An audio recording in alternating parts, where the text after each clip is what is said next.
My name is Karen Ellery Jones, and welcome to In 30. I think that we have all heard about government's misappropriation of funds, the $500 wrench, the $1,000 screw, mailing EBT cards to people who are not eligible. But I don't think we hear often enough about the success stories of one particular agency, the state auditor, and what she and her staff have been doing for the past 5 years to ensure that your tax dollars are spent wisely. I know that in her first 5 years in office, Suzanne found over $1 billion in misappropriation spending and missed savings. So today's guest, Suzanne, we're going to talk about what her office is doing to safeguard your tax dollars. Welcome to In 30, and so happy you could stop by. Thank you. I'm delighted to be here. A lot of viewers do not know what an auditor does. They think of auditor, and I think they think of the IRS. That's exactly what they think. And they get scared, and they wonder, what does an auditor do? So if you could explain to our viewers who aren't familiar with your office, what do you do? So the role of state auditor in Massachusetts, because it differs from state to state, really is to be the chief accountability officer. So we follow the money that's being spent by state agencies, and we analyze their activities to find out whether they are meeting their mission as defined in the general laws of the Commonwealth, whether they are safeguarding our state assets, whether that is property or it's program integrity. And we also ask how effectively or how efficiently that money is being spent. And it's because of all of those considerations that, as you said just a moment ago, we have over the past 5 years identified over $1 billion worth of money that was improperly spent, of a fraud that was committed against state government, of inefficiencies and missed opportunities for savings. So we ask the questions that I think taxpayers want to know of their state government. So you, in a sense, are the voice of the taxpayer. That's right. That's right. Another way, the office is frequently referred to as the taxpayer's watchdog. I like chief accountability officer myself. That sounds a little nicer. I think that we all know that there's a huge mistrust of government, and each year it seems to intensify. How do you think the state auditor can repair that trust? For my view of the job, it means that we look at agencies in a very critical way, and that we don't shy away from agencies that might be controversial. There are no sacred cows, and we give everyone the same independent and objective analysis. We have greatly professionalized the office so that our work can be more impactful, can take advantage of new technologies that allow us to analyze data, and then we make recommendations for how agencies can improve their performance. You're right that we deplore the lack of confidence in government. Whether you're a citizen or you are an elected official, you are aware that there's not a high level of confidence in government. And it's not a problem that we can just solve by rhetoric. It takes specific actions that show that government is open to self-examination and, even more importantly, is capable of self-correction. So that's what we do in the auditor's office. How do you perform an audit? I have this image of you all walking in, storming an office and saying, "Show me your books." Do you give advance notice? Do you send emails? Do you get on the phone and say, "We're coming"? A little bit of all of that, except for the storming in with the briefcases, although it is a great image. Under the law, we are required in Massachusetts to audit some aspect of every department's activity on a 3-year basis. Now, when we go in to audit a department, it doesn't mean that we audit the whole operation. Just think of any one agency, the Department of Public Health. There are so many licensing programs that they have, and efforts to ensure that folks are vaccinated, or smoking cessation programs that they run and the like. You couldn't run an audit of everything. And so what we do in advance of an audit is that we get as much information as we can about their spending and about their program activities and their program goals. And we look for the areas of operation where taxpayer funds are at greatest risk, or whether, in some cases, whether there is a particular problem that the legislature is grappling with, where an audit of an agency could help shed some light and enable them to make better funding decisions or policy decisions. Or sometimes it's a matter of public suggestions. So there's a set of objective factors, but then there are also some subjective factors that go into the decision making about what it is that we're going to audit when we go to a state agency. And we do naturally send out a letter telling them that we're going to be coming in and tell the agency what we expect of them. That is that their books and their data banks are going to have to be open to us when we ask questions and ask for information. They have so many days to respond. And so we fill them in on what it is that we're going to do, but also what their responsibilities are.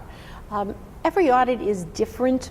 Typically, though, there's a 3-person team on the audit that goes out and does the field work, that conducts the interviews, that actually analyzes the data, looks through paper records if not everything is stored electronically. So they go through that information gathering process. There'll be a draft report that gets written. We send it to the entity that we are auditing to get their feedback, their responses. Sometimes actually they correct us, where they say, no, you misunderstood that, and this is why we do things in this way, or here's a piece of information that you didn't consider. So they get an opportunity to respond. We take that into consideration, rewrite the report or any elements of the report that are necessary, and then issue that report. Everything that we do is a public document. Everything gets posted onto our website, and then 6 months later, we go back and we say to the agency, okay, so we made this set of recommendations for how you should change your operations. How are you doing with that? Do you find that most comply with your recommendations? We have a really high rate of compliance. Actually, when I talk to other state auditors, they are surprised at our rate of compliance, which is between 90 and 95%. Wow, that's 6 quite months high. later, 90 to 95% of our recommendations either have been implemented or are in the process of being implemented. So that might mean that you mentioned a public assistance agency. That might mean that they are in fact changing the way they screen applicants for eligibility for a program like food stamps. It may mean that they are keeping better control of the licensing and permitting fees that they take in, that they have a better means of ensuring that the money that is taken in actually finds its way into the cash box. Right. It says, to put it in understandable terms. So there's a range of recommendations, but we're finding a high rate of agencies acting on those recommendations. Okay, I know this morning you were at the Cape Cod Selections meeting in Barnstable County. Right. And there's been some talk about you conducting an audit of Barnstable County, and I'd like to chat about that. Sure. Well, you know that the county has a new administrator, Jack Unitz, who was formerly the mayor of Brockton, and a very good business-oriented municipal manager. Came down, was hired by the county as its new administrator, and was doing exactly what a new executive should do, and that is just sort of taking stock of the finances of the county, of the programs of the county, and also of the property, the assets of the county. And what he was noticing when he was doing that was that there were a number of properties, real estate properties, that were owned by the county that were on long-term leases, and it didn't seem like the county was getting much benefit for it. So a minimal amount of money, $1 a year for some properties, it raised questions to him about how did this occur? Why aren't the residents of the county, who are taxpayers, who support the functions of county government, why aren't they getting the benefit of fair market rates when the county is letting someone else use its property? And that's a perfectly appropriate question, a smart question for a new manager to be asking.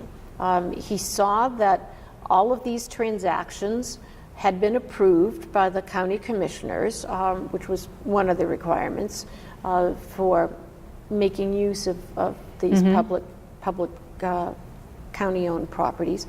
But as I say, not all of them were getting fair market value, and many of them, I think most of them, in fact, many of these transactions had not been approved by the assembly, the county assembly of delegates, which is also called for under the statute. So he had these questionable transactions and asked us to come in, and asked a law firm to come in as well to review these transactions and find out how it is that it occurred, what was missing in what we call internal controls, what was missing in the procedures of county government that allowed for these properties to be leased for less than fair market value. Is it a significant number of properties? There are a good dozen of them that he wants, that he's particularly concerned about, and he's looking to find out from us. Our expertise will be in saying, okay, this is what went wrong, and this is what you need to do to prevent this from occurring in the future. The law firm is going to help identify whether there might be opportunities to renegotiate a lease or completely void the transaction. But the idea is to improve the accountability for county government's use of its assets, which are owned by the public. Is this the first county audit you've done, or do you do audits throughout the Commonwealth? Well, I believe it's the first county one. Well, certainly it's the first county audit since I've taken office. Maybe in the rather distant past, the auditor's office has looked at county activities. Our charter, our mandate from the legislature is to focus on state government. But if a county or a municipality wants us to come in and conduct an audit, we will do so. It takes a vote of a majority of the relevant board members. So in this case, it was county commissioners. In other cases, it could be a school committee, because we have fairly recently audited the activities of a regional school district, and that was by vote of the regional school committee. We had done an audit in the city of Taunton, or actually we attempted to do an audit in the city of Taunton. Unfortunately, they didn't have records so that we could actually even conduct the audit. So we will, if we're invited in, do an audit of local or county government. Okay. I know that you've found some innovative ways to save money and identify waste. And can you tell the viewers some of the ways that you have been able to save taxpayer money? Well, a lot of the savings naturally that we have, our savings opportunities that we've found come in public benefits programs. You know that, I don't know if you realize actually, that 1.4 million people now are covered by the state's Medicaid program. In Massachusetts, we call our Medicaid program Mass Health. So 1.4 million people that are participating in a publicly supported health insurance program that also delivers specialized health care services to populations like children, pregnant women, the elderly, the homeless, and the like. So it's a very complex program in state government. And it's also a very expensive program in state government. 40% almost of our state budget goes to support the Medicaid program. Now we get federal reimbursement, but but that's how expensive the program is and how complex it is. That means that there are lots of ways that things could go wrong. They could be improperly screening people to see if they're eligible. For instance, you could have provider fraud. We could have healthcare providers who are committing fraud under the program, billing for services that they never performed, or saying they performed a more expensive service than they actually did.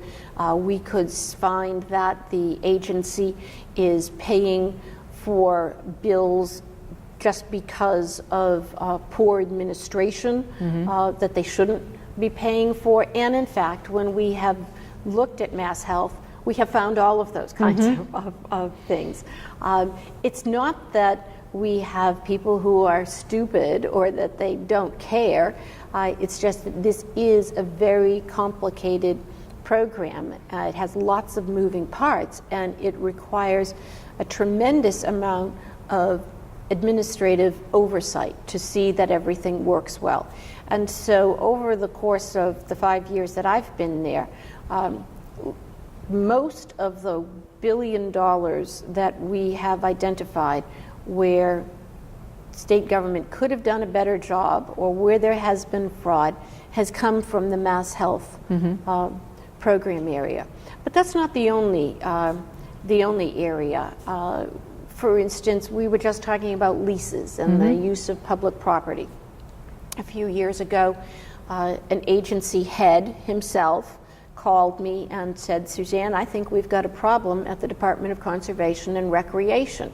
So that state agency that runs our state parks and our beaches and roadways, particularly in the Boston area, got a new commissioner, and he said, you know, we aren't keeping very good track of all of the leases and permits for people to run a power line across our property or erect a cell tower on our property. We're not keeping very good track of this. Could you come in and help us figure out what we have here? And in that case, we found that there were thousands of leases that weren't being regularly reviewed for renewals, and missed opportunities to collect, therefore, hundreds of thousands of dollars. So this kind of work at finding agencies that aren't keeping good track of their assets is is what we do in the normal course of business. These most often don't have a one-time effect. That is, we could, when we identify fraud by a doctor, the state can recoup some of that money, and that's good. So we've saved some money for 1 year to get that back. But mostly what we do is we figure out how agencies can do better consistently going forward, and it saves money over the long haul. Right. You mentioned the new commissioner and the new head of the conservation department. Do you find that once a new chair comes in to an organization, to a department, they'll say, hey, wait a minute, things just don't seem like they're running as smoothly as they should. This would be a good opportunity to call the auditor in and kind of assess where we are? Well, it doesn't happen very often that Yeah. they proactively reach out. But I will say that an example, though, where we have found very willing partners in the audit process really has been at the Department of Children and Families. That is an agency that unfortunately has been in the headlines far too often. Absolutely. Yeah, in recent years. Your children that they've lost track of, children who have suffered harm and neglect when they were under state care, and children who have died. And there had been a few years ago a great deal of attention focused on that agency. Governor Patrick had called in the private organization, the Child Welfare League of America, to review their internal operations. We had conducted an audit of the foster care program and found many of the same things that the Child Welfare League of America found, that in fact the agency didn't have the resources to do its job. There weren't enough social workers. They had technology, the computer systems that were so old and inadequate that a lot of information wasn't getting recorded into it. That meant that you couldn't take information out to make so that supervisors could make sure that kids were properly being serviced by social workers. And so a lot of deficiencies there. As we know, a number of steps have been taken, but the agency still has not been fixed. And Right. so we are actually doing another audit of a different aspect of the program, and the agency heads are saying, yes, please come in and help us figure this out. How is it that we can do a better job of identifying kids who are at risk and helping protect them? So some agencies have a great deal of recognition for the help that we can provide. Not everybody does. You know, sometimes we have to push and push and push and ask and ask and ask to get what we want. But by and large, now that we've established a reputation as a state agency that isn't just going to beat up an agency head if something goes wrong, but is trying to be constructive about finding solutions, we are finding an increasing degree of receptivity to our work. Do you have any state employees who have reached out to you anonymously and like a whistleblower type situation and said, Suzanne, we've got some crazy things going on over in this department?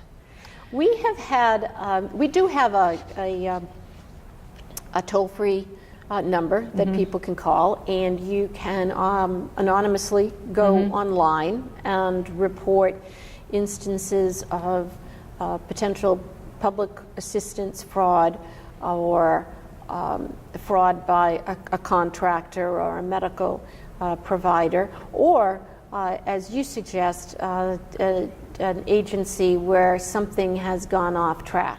I can think of a couple of audits that have been initiated at the suggestion of state employees over the years. That's not typical, but it does happen, and we are completely open to that, and you would never reveal a source, whether it's on a public assistance fraud investigation or whether it's an agency audit. Okay. Let's talk about the award that you won. It was a national award for the audit of Mass Health that we just spoke of. Yes, we're very proud of this. It's an audit that has had the biggest dollar significance of any work that the auditor's office has done, except for the big dig. Remember back? Yes, I do. Back in the big dig, and it was around 2002 that both the auditor and the treasurer focused on why this big public works project was so far off budget. We said the audit that we did of managed care organizations found that even though most or more than half of Mass Health members were in managed care organizations who were supposed to be paying all of the bills for medical care associated with that person, even though people were in that program, if the Mass Health program got a bill directly from a doctor, if that bill went to Mass Health rather than to the managed care organization, Mass Health was paying that bill. Because Mass Health, nothing that the provider did wrong, nothing that the managed care organization did wrong, but Mass Health didn't have a good enough understanding of who in that relationship was responsible for paying what. And so that audit alone, we found over a 5-year period, had $500 million worth of duplicate payments or missed opportunities for savings. And that is an audit that has received national recognition from the State Auditors Association because of the sophistication of the data analysis that we did, the scope of the audit, and the fact that the agency is acting to fix what we did. So impact was another criteria. So we're very proud of that, and we're making a presentation to my colleagues around the country on that audit and how we went about doing it. Okay, you mentioned data analytics. Can we talk about that? Because I know that's a central feature in your audit. Right. So we needed, when I got in there, I saw that we really needed to increase our ability to automate our analysis of information that agencies provide, whether that's payroll activity or it's spending activity or it's tracking revenues, or it is tracking things like children in state custody and getting medical care for kids at DCF. The agencies collect all this information, and I wanted to make more use of all of that information to identify the areas of greatest risk in agency operations so that we could get better results. And so we have invested a lot of time and taxpayer money in creating these computerized systems that allow us to get information not just from one source, but from many sources, and ask pretty sophisticated questions of it in order to penetrate more deeply into agency operations and really analyze effectiveness and efficiency and opportunities for savings. But data analytics is how we're going to improve the function of government, the accountability of government. That's how we're going to open up to the taxpayers the operations of state government. It's a key tool for the State Auditor's Office of the 21st century. I think we have time for one last question. Ask away. And this is the division of local mandates. Yes. I know that up at Beacon Hill, there's a lot of laws being passed without, it seems, regard to the effect on each municipality. So can you briefly tell us? Yes, the Division of Local Mandates function of the State Auditor's Office is exactly what the selectmen on Cape Cod wanted to talk to me about today, because there are, as you say, actions that get taken by the legislature that impact municipal activities and municipal finances. And the Auditor's Office is responsible for determining whether something that the state legislature has told municipalities they have to do should also be paid for by state government rather than local taxpayers. It's a function that came out of the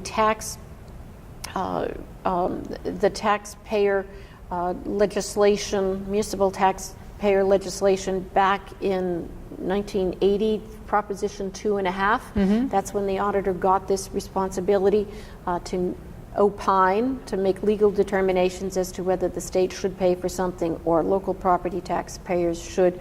The idea here for me, again, is to just bring openness and honesty to the roles of the state and the municipal government, to get the state to recognize its responsibilities to local taxpayers. And so we were talking about everything from dam and seawall repair to education mandates, to water treatment and stormwater capture programs, all of these things that the state's telling municipalities that they have to do. So that's another way in which we protect local taxpayers and state taxpayers as well. Okay. Suzanne, thank you so much for dropping by. I had a few more questions, but we ran out of time. This is Karen Ellery Jones. You've watched In 30.